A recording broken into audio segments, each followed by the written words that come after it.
Kobima ya mwanaseme na prison za montage. Yango na même mwanaseme wana ndenge Kabila bimisa ke na prison ya makala kekuna akusala tout que a utiliser pe axe oyo na nzela mwanaseme pote a déstabiliser l'élection ça alimentaire ba ke bitumbeza na mboka partout c'est ça. Kobima ya mwanaseme na prison za montage. Makambo ya Ebembe Tshisekedi wana mona kango za distraction.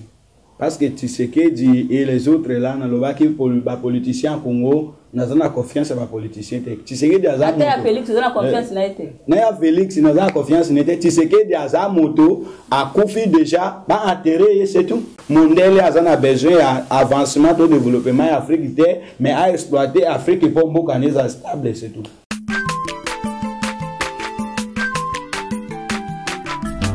Azamwana motote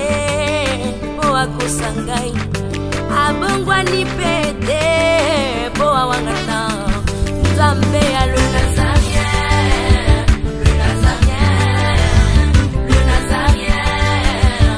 David Nzamba ayebana kitoko kuma mukondima atako babakola ke mafuta na musakolima lelo ya yobolingo ebateli le Nazarien Pamboli oye mona na katempeni mama kantelobi Kola pie mapapu masopi mafuta toko kisi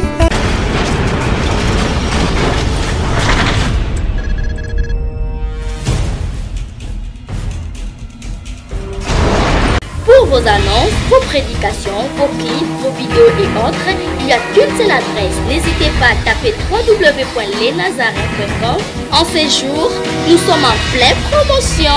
Extra matraquage. Olingi promotion ya produit na yo e bana monde entier. Olingi actualité, Olingi visibilité. Contactez les Nazarins. 100% chrétienne, toujours vos amis.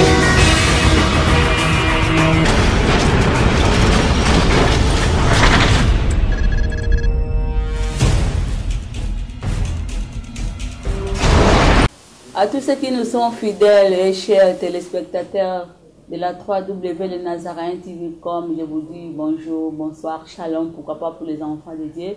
parce que les Nazaréens sont aussi chrétiens, hein? Shalom basalam tukete kimya na nkolo ebila eumela na mabota na bino nyonso sikonso bolandaka biso koma tolinga bino mingi nebete bino pe bolinga biso ndenge ndeko tifana lobaka bolingo na biso na bana France pourquoi na bana Bukavu ezomata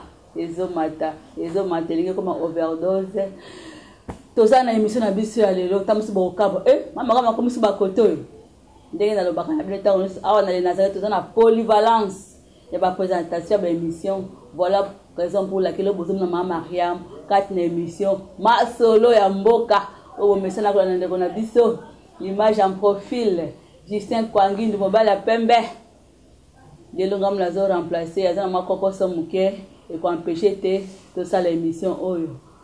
Mon père Nabiso, boye billet déjà. Au message qu'on landaye. Aza fidèle pendant l'émission au meyamboano sotokeno na régie to singi na mama aza kuna na régie akinda biso le mbomoko to kumisana nkolo wa pesi biso bon mo journal lelo régie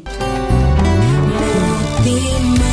ezala kasemoko bapesa kana moto yo mingi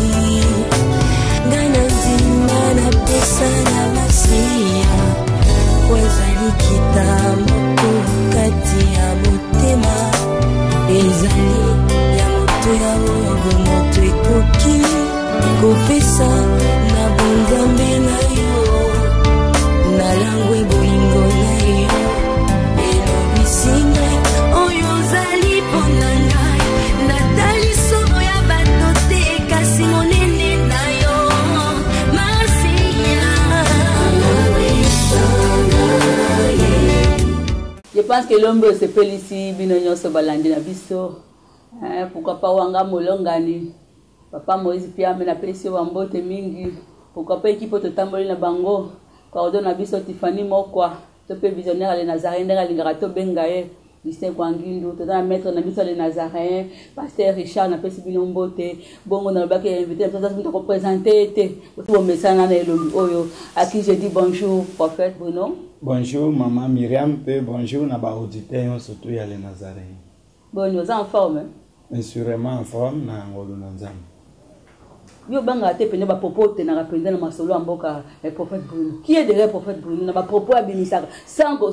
ko banga. Pona mboka ba bimisaka mutu te ndenge ba sinaka te yo lo baka. O banga te un jour ba ko kanga yo. Ndeke afande likwa nzete abanga ka mu pepete pourquoi parce que la confiance en ma papa na ye. Quand Jésus est derrière moi, donc na banga kate parce que naebi dans la sac masolo et masolo amboka je suis un vrai Congolais père et de mère et puis c'est mon pays donc na ko banga te surtout bato mingi na lobela bango ce sont des étrangers ba Congolais adoptés alors nga na vrai Congolais moi na banga zati oso gagner ni na ba propos yo tenaka wana oza na intérêt ni na sima ko denosaka makambo oyo sala ka wana intérêt moko quelque part ba soutenaka yo financièrement pour ba sala yo sans intérêt te. Alors bon, intérêt nanga ezali délivrance ya mboka nanga, c'est-à-dire tango mboka eza na kati esclavagisme, mais nazomo nanga pe naza esclave, mais koluka soutien financier, namona ka soutien financier ya moto moko to bato moko boye baza adhérer nga ba politicien moko po ba soutenir nga na leka koloba te. D'abord nga nazali facile à être corrompu et puis na combattre la corruption donc na ko linga pite ke bato ba soutenir nga parce que ce bato ba soutenir nga na bando sa la pensée na bango. Mais ce qui n'a pas foi n'a pas Yesu non c'est la inspiration aux amis de plus nga surtout pour na boka. Merci prophète Bruno na lingi dans nos langa lecture. Outa le 30 juin 1960 Congo ezwaki indépendance nango. Le lot tozo comme ka minute vendredi le 30 juin tozo ko bisa 57 ans ya indépendance. Ya lipanda nde balobaka na lingala tozo ka lipanda tozo ko salelo mobu tukumitano na sambo. L'artiste ne peut pas ça la prophète Bruno. Mboka et qu'il liboso mboka et rompoto est stationné to pe mboka c'est na régression. L'artiste ne peut pas ça. Logiquement parlant, toujours le bac sur papier. Bazo le bac Congo ezwaki indépendance tona le 30 juin 1960 ndenge bato bayebi mais physiquement boyenga na mona kate Afrique bamboka ebele Afrique na ezwa indépendance te. Parce que tu les lo bamindele bazo continuer ko commander biso et puis même pas comme un président africain premièrement d'abord il faut négocier na mindele bandima et puis ba président yo surtout ba travailler kana nini na bazo kamba Afrique eza lokola Afrique tu les lo bambuko ya Afrique eza lokola mutu asomi mutu kanete ya 207 to yas azu mutu kati wana engager chauffeur balo travailler nesi pourcentage. Ba président ba signé contrat ya pourcentage ni ba pesi bango accès au kamamboka yango no moni mboka Afrique moyen avancé zate zo ngasima toujours peso ki président africain a matina trône qui a luki a résister na mindele pour développer Afrique automatiquement il faut pas utiliser africain mususu to peut pas organiser rébellion ba bongo ko bomaye yango moni ce président moko alinga tombola mutu ba bomi so ki nga tombola mutu ba bomi donc pour ça mindele ti lelo l'indépendance ya Afrique za tout à parce que za la kaka elo moko administrative mais logiquement Afrique est non colonisée. On a moins ce chapeau que l'on tourne dans la ligne parce qu'on a le bilan. Et ça négatif bien possible depuis 60 ici le lot. Négatif mais si on a le bilan que non colonisé le bilan est négatif. Attends domaine mon côté tamboli la Congo depuis 60 le lot pendant 2017. Nous c'est ça qui est négatif pour nous. Ce que comparer pays africains na mboka mindele okuta kenyo c'est négatif pourquoi parce que domaine moko oke to na même égalité na mindele ezate tout aux dépendre na mindele et bela banzelo ba bongisi libiso banda ko kitoko comme na nzela na boulevard et partout et ba chaussée kitoko tout mona ngote goudron wana bati oyo c'est gouvernement bazo tout atolo ke bati goudron na déjà bando buka na no bango ko to balonga na bokonzi te goudron na déjà bando buka na eske babongisi nzela bazo zo goudron o bati ango ba yebike ko sa 10 ans te bateli bato ane za ko sa bato yo monte goudron ne bando buka soki olongwe na nini sendwe wana ozokene okoma na pongabi omoni déjà wana babandi ko refaire lisusu ba goudron wana bati ango c'est combien d'années wana babongisi nzela alors même ndenge olongwe kuna kwa okoma eta nzela eza ndingini nzela babongisi kaka to kolongwa aéroport kokoma na centre ville balobi babongisi nzela wana to benga ngo développement to kuta même Congo eza inférieur par rapport na bamboka misusu ya Afrique nazalaka na Cameroun na yebi kokoma surtout na Yaoundé bamboka chitu eza goudronné mais surtout tolandi sous-sol ya Congo na sous-sol ya Yaoundé tokuta ke sous-sol ya Congo eza riche koleka ngo pila eza négatif rien ils ont mon côté. Oui, ça langage que tu vas proposer le banal négatif. Bon, tozo ko ba malé bénémission na biso. Prophète Bruno, quand la mingi était à Isaac le 19 si je ne me trompe pas, et yinda que sur kuna na beni. Isaac jour ba il fallait pas ban les amis d'été, le premier jour les amis d'état. Mais ça c'est bêta qui tout le monde image na Facebook na réseaux sociaux, bana bakufi, batu bakufi. Yango beni ko zoka kimiate prophète Bruno.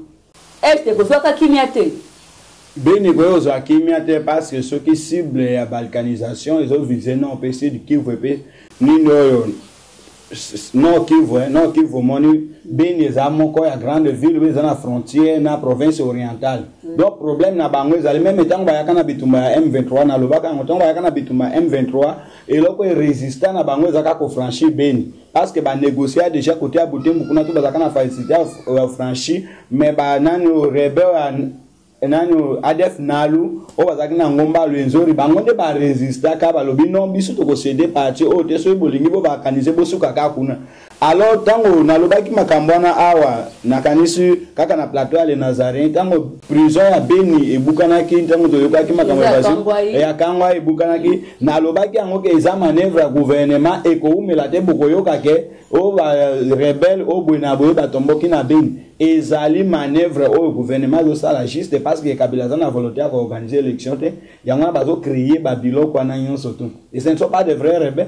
na ngana ebisaki oke ngai na fanda na Beni na ebi Beni pe na zana bato na Beni na zabe me adresse na nga reconnaître le loso na ke Beni na fanda na Butanuka na ebi Beni malam bato ya Beni ba ebi singa ke eza ba aventure o ezo salima. Le problème c'est quoi pa bango bazolo ba makambo misusu na Beni wana commandant région wa kambaka Beni donc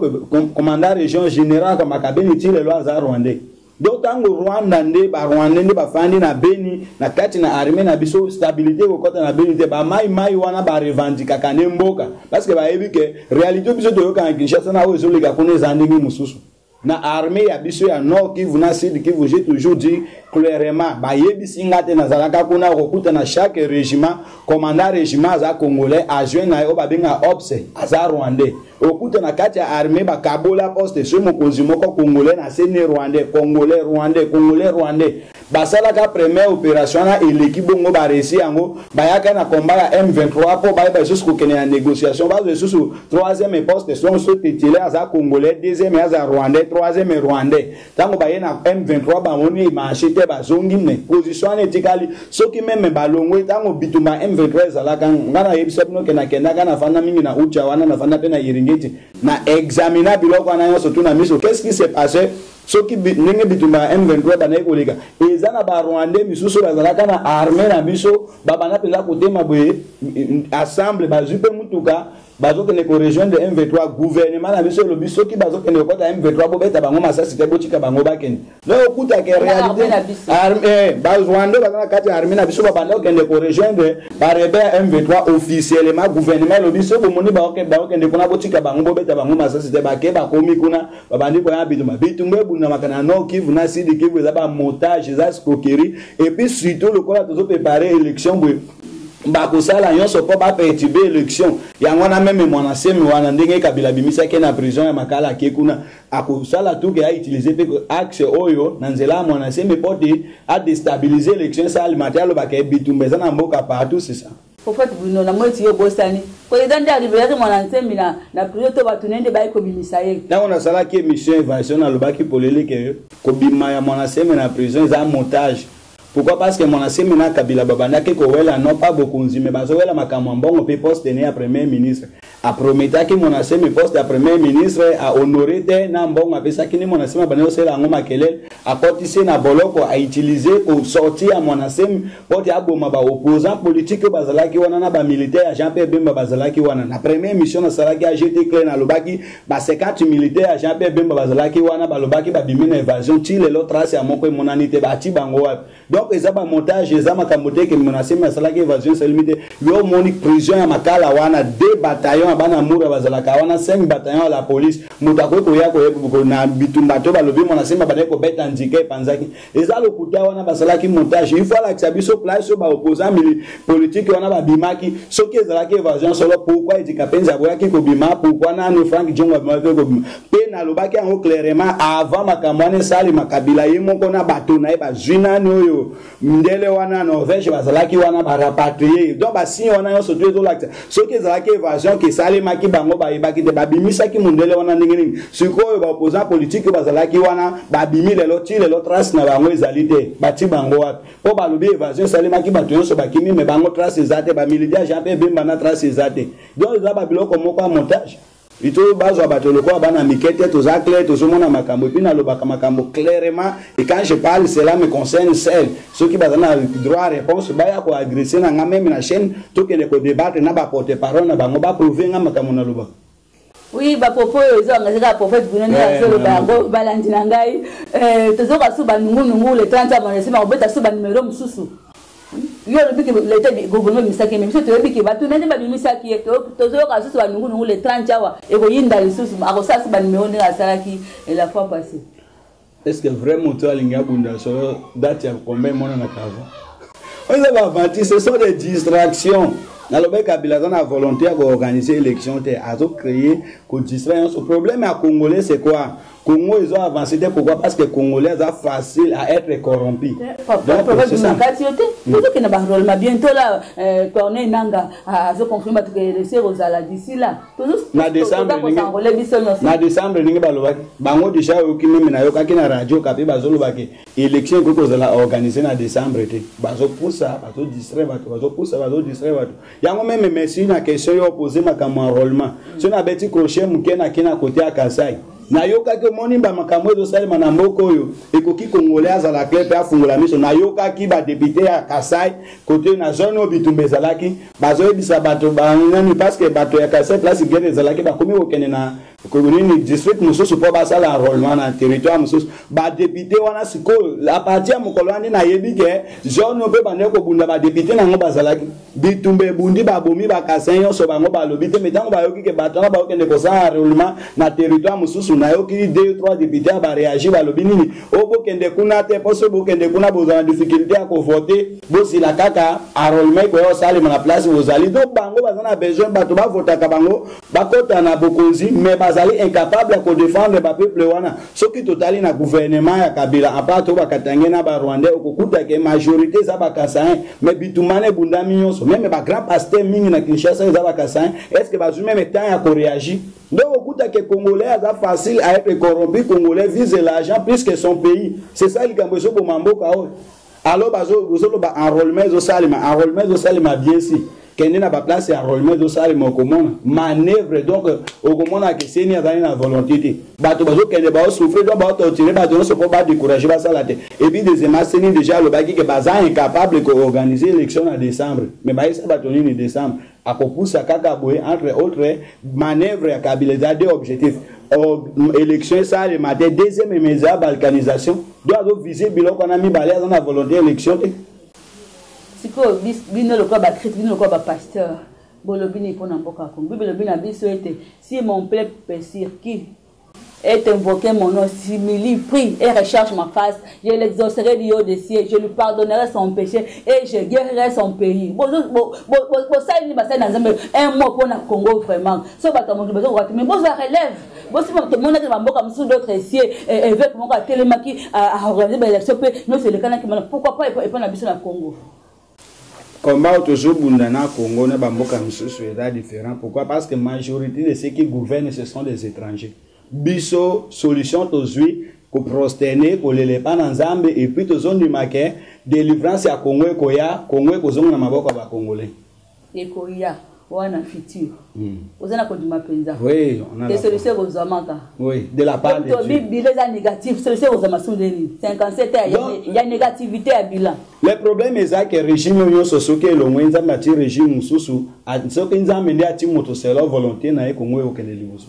Donc, le régime a été sali na biso 100 ans, changement pour ça. merci prophète Bruno actualité monsieur eza en babenga ngoni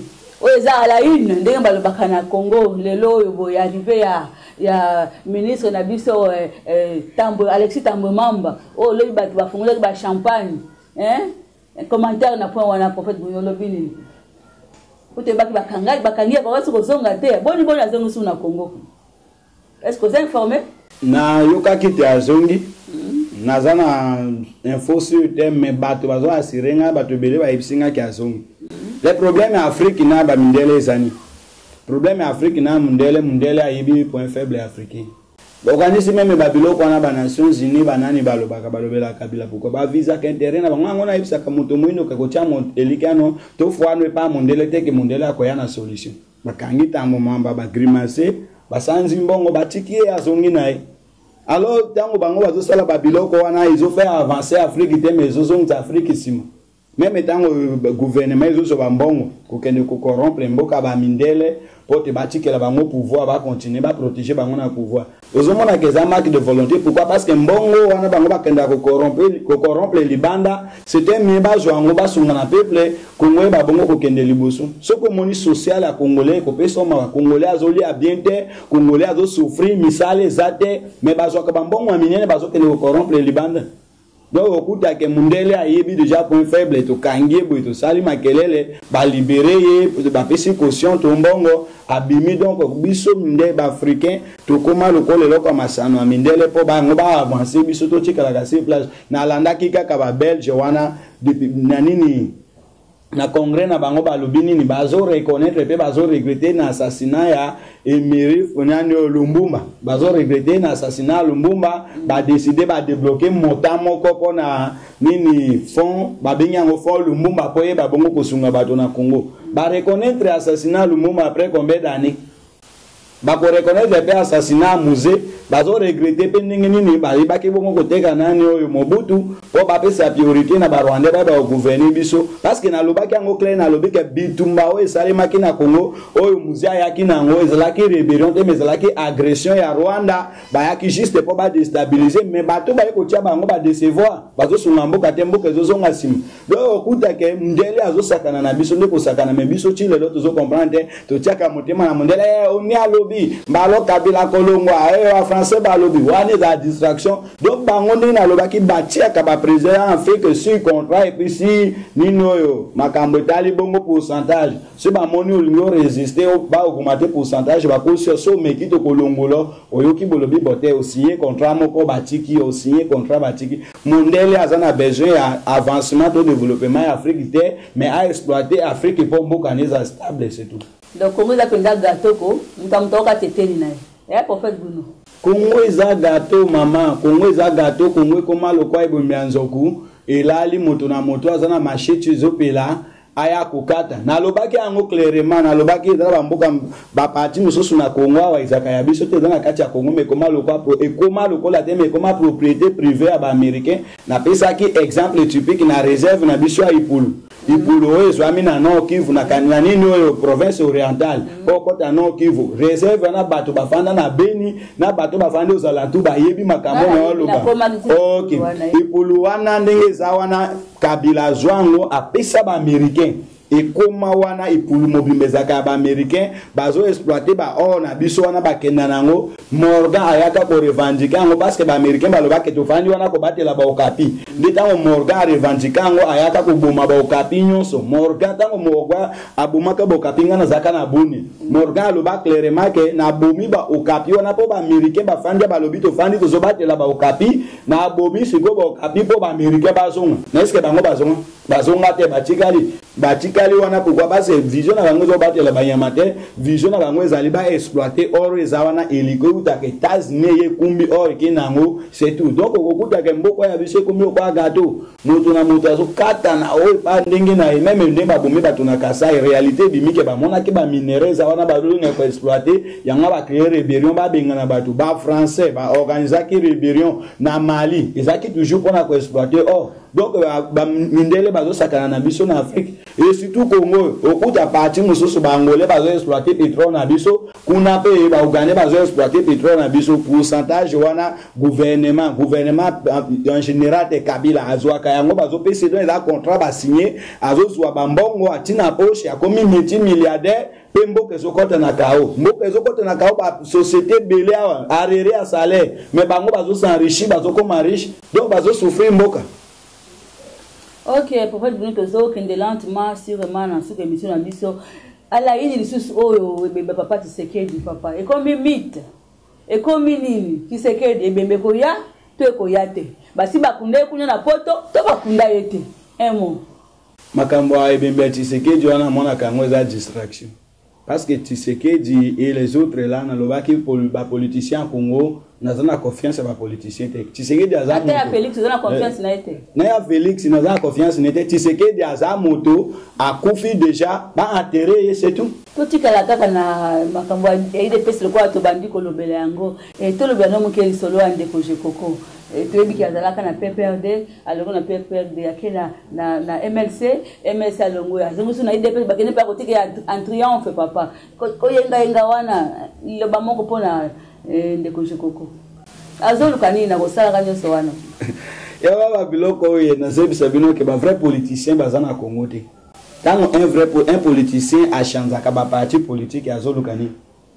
donc tokende nano na ndeka olobi azalaki na majorité akina MLC yewana nsusu alongwe akina IDPS azoluka nini premièrement na koko lobaki azoluka mbongo deuxièmement na kope ko suspecter que akoyo ozala pion oyo aza utiliser na Kabila pona ko dissoudre ba parti politique mususu parce que moni na matière politique makambo ezaka très compliqué bakoko bato lokola ndenge na lobaki makambo na lobi Moïse Katumbi na Kabila parfois bazana bango na conflit mais bazo kosa bato porte ba disre ba mona ke o ennemi na mission ezali na lobaki Kabila mission ezala ka ke ba politique ba opposant bazala te po a rien à mettre na Congo diviser pour mieux régner ba loba donc opposant ezaka ba opposant bazala te omoni parti politique ezalaki makasi ezalaki IDPS parti makasi ezalaki MLC alors qu'est-ce qu'il a fait à dissoudre MLC sur makasi te abimisi bagwake au maire na otomalwa ka les autres abimisi bango apesi bango poste o ba poste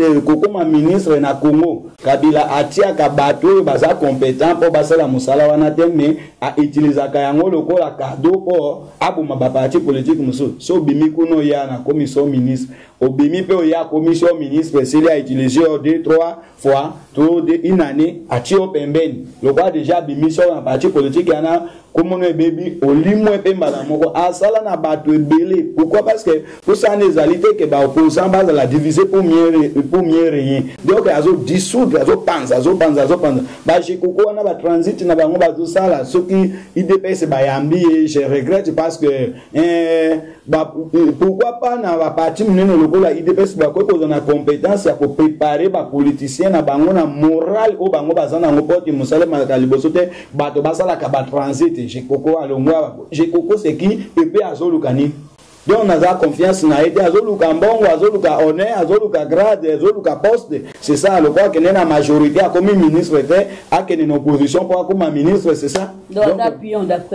d'après ngai azana conflit na Kabila te mais za pion utilisé par Kabila pour la compenser Moïse Katumbi ça peut pion Moïse Katumbi mama si je wana Moïse Katumbi touchango c'est très important na yoka ki wa bimi na prison tambo mwamba azolo ba ke Moïse Katumbi aza akoki ko koma présidente parce que aza na nationalité italienne nani omoni bato ya gouvernement oyo bazo maele na bango ezesu malamu te efe amoyibi na lokuta escroquerie nzambe abeti bango bakomineti bato maboma bakoma biloba Moïse Katumbi wana bazolo bakakoko koma présidente mais bango ba travail na plus de 2 mandats comme gouverneur ya province ya Katanga on pe na statut bazolo ba étranger koko kamba gouverneur te akoko kamba nini gouvernorat te tango moto batiake déjà za gouverneur a travaillé pendant 2 nini 2 mandats et même na koloba que Moïse Katumbi a contribué makasi na réussite ya Kabila na ba élection na ye parce que bango moko consciencieusement ba yebi que Kabila ne méritait pas être président na première élection Jean-Pierre Bemba alongaki ba voix oyo ba kosaki na komona ngoke et puis si Kabila nini pouvoir ezaki voix ya Katanga ce temps là c'était Moïse Katumbi. Deuxième élection ya Ina Tshisekedi c'est la même chose ba s'appuyer kana kombo Katanga c'est Moïse Katumbi qui défendait porte Kabila ay ba bon comme président. Donc lelo siko balobi que Moïse Katumbi aza italien kaka lelo ne ba yebi que aza italien. Alors nini wana ezali na côté ya bango ndenge na répondre balobi que Moïse Katumbi aza italien akoki ko kamamboko te bakati et tout consort akoki ko yana mboka me akoki kambate ko aza mopaya suka mopaya kamimboko banda mokili banda eza Moïse Katumbi wana côté na bango côté ya Katumbi na kozongela e koyebisa ke aweze sika na bango masano te aweze sika na masano te yaza d'abord na combien de nationalité ye Katumbi wana yemoko te mi contribuer parce ça na double ba triple coup bato wana ya double triple ba couper ba oti ko reverser akala mingi bato wana ya double triple wana ndeto zoyebisa bango ke moto na moto azonga na mboka na yake ne kokoma président na mboka na problème ya Congo actuellement on a besoin un Congolais akamba Congo ozana double triple kene na mboka na okam Moïse Katumbi wana nazana nini photocopie ya diplôme na diplôme d'état na awa nazana ngo ayaka na mboko oyo na nationalité Zambien d'origine italienne. Lelo isusu yako kulinga kokoma président na Congo. Congo komi sikana bangwa masano. Rwandais président, italien président, américain président. Mboko komi sikana bangwa masano. Nous voulons Congo au Congolais. Ezate ke baso mboko eloko na bangwa masano. Nous ne pouvons pas permettre Katumbi aluka place no comme président ba o wana baken. Moko mosusu na losola na mutu moko ya majorité pesanga kanda na ebiso ke bino ndenge bozo sala ba démarche yo surtout beaucoup ki ko pona mutu moko te. Oyo a remplacé Kabila bo voter ya comme président balobi papa biso ninge tozana photo biso vérité moto azate donc wana tout ce sont des bandes de boriques des illettrés bakoki ko kamamboko de suba ko kamamboko te ba disu ba bomba parti politique wana to ya bangwa PPRD et mona ne susute to luka congolais kamba Congo ole ke ba bongo ko distraire biso bongo donc makambo eza siko Congo congolais. Oui, bah pour nous, ça doit répéter, ça va engager. En fait, Bruno, moi je ne fais que poser des questions. Mais yo le pôle moto, les pays même ma politique mingi, on a parti yo préféré. On se le bail pour constituer pour côté na kati dango parce que ba parti chrétien pesé belé, ba PDC, ça nango parti chrétien. Ngai de quoi moi mosala nzambi naza apolitique et puis notika la politique. Na koki jamais kokota na parti mon côté même parti chrétien ne me concerne pas. Ngai problème na ngeza que politicien to comme konzaka parti politique soki amonique na za sage aye pa na ko luka sagesse na ko orienter salabo mais na ko zala attaché na moto moko te na za politique na zo défendre Congo comme un Congolais mais non pas qu'on a défendre parti politique moko pe na ko kota parti politique te ti mokolo yeso akoya okomona ngate d'abord na za chemin te na za sénateur ya royaume céleste na ti garder position na nga sénateur sénateur à Royaume Céleste tozo ke négocier na émission na biso papa lilo basuka kokolo banini na nyoso to sololi awo beta musu ba question musu ba posa ki yote ozali kamba ko bakisa okoko bakisa oui malo basuka ezake to lembi ba aventure wana bazo sala ngona mboko ezali loko bangwa masano te Kongo eza mboka munene pe ba Congolais bazali batika mboka oyo yekende liboso ndenge ya malamu. Ma politicien na biso déjà ba décevoir biso to na confiance ya politicien moko ici na Congo te bango to ba fanda nyi Kabila a confiance na été c'est na top na opposition mikolo comment on a confiance na été police Félix wana ozolo ba kengana za na confiance na yi est-ce qu'il a ko utiliser même politique ya papa na été son père faisait de bruit pour na koluka mbongo si ba pesi mbongo afandi ale woti esili azongeli makelele ba pesi mbongo afandi ale woti esili azongeli makelele ya ngwana ti akeko kufa ndenge wana le seul opposant valable abanda oli mbongo l'État ya gouvernement maman tika omoni bato lokwa ba Tshisekedi na Lambert Mende je suis né grandi à Guado na banda ko mona nde bazo na avion spécial na Guado bazu bambongo bazongi donc les bruits c'était pour chercher de l'argent ce n'était pas pour le pouvoir bango wana baza bazotala kama kelele na presse ninga na zo sala mais vision na bango ezali finance donc pour la province Bruno opposant ya solo na Congo azate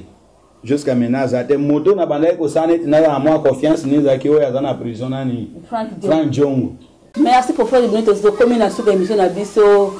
na ba propos no ba que au lobby est dans la poste appelée congolais d'origine, les pères et des mères de Akambamboka na biso. Et quelque part pour le biso souhaite opposé à solo azana été syndicat de Kolo Mabe, Frank Diongo Mabe, Félix Tshisekedi Mabe finalement. Tout est comme Tazana Ngwende. Akoba neka kadi balbaka akoba kaka kokamba to comme na suka pesa numéro de téléphone pour faire Bruno. Les problèmes zolo ba azate azali et puis en kozala les problèmes zake Moïse akoya. OK bon c'est bon les auditeurs na lingaki na répondre balobi na mission zolo na sima bokoye baba détail nyonso to kosala analyse pe bilan ya chaque opposant na démontrer bino mabe na bango dans émission ko na sima mais pour le moment numéro na nga téléphone ezali plus 243 ndenge boyebi 81 00 194 plus 243 81 00 194 émission to sali prophète Bruno Boazinde alobi kozana besoin bingangai to solo la haute siège ya Nazareth ngweza kawapi te oza numéro nanga obenginga to sololi nzambe apambola bino numéro nanga Facebook ezali bongo Bruno Boaz kakombo nanga okozonga na Facebook mais question maman a posé pe abona répondre to garder ngona ko répondre ata na Facebook na ko répondre na mané ebele mais yo se koleka malamu pour le moment nzambe apambola bino. Merci to komina suka l'émission na biso ya lelo masolo ya mboka prophète Boaz Bruno alobaki de tout et de rien a ramassé ka actualité oza à la une. Je pense que c'est Pelisi bino to dans la poste ba suggestion na bino ba critique na bino pourquoi pas ba éloge na bino. Ciao, à la prochaine.